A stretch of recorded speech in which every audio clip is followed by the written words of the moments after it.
Supervisors also held a public hearing tonight on wind turbines in the county. They've drafted 8 amendments in regard to regulations for those turbines in unincorporated parts of the county.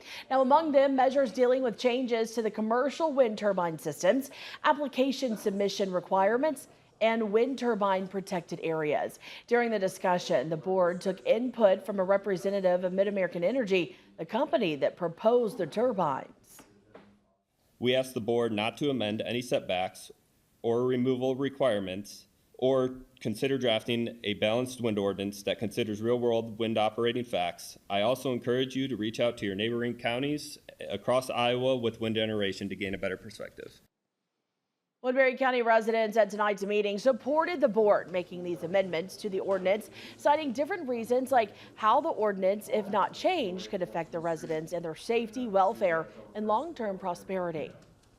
I know we've got people here who are worried about an environment, certain organization that needs to be considered very strongly besides what it does to our birds, the biome in our soil that it destroys, the health and welfare of the people who live close to them, what it does to their ability to sleep and their overall well-being. After public input, the board took an impromptu, unofficial vote. If you're willing to vote by raising your hand, raise your hand if you are in support of the county amending the wind turbine ordinance. A second and third public hearing are scheduled to take place at the next 2 supervisors meetings.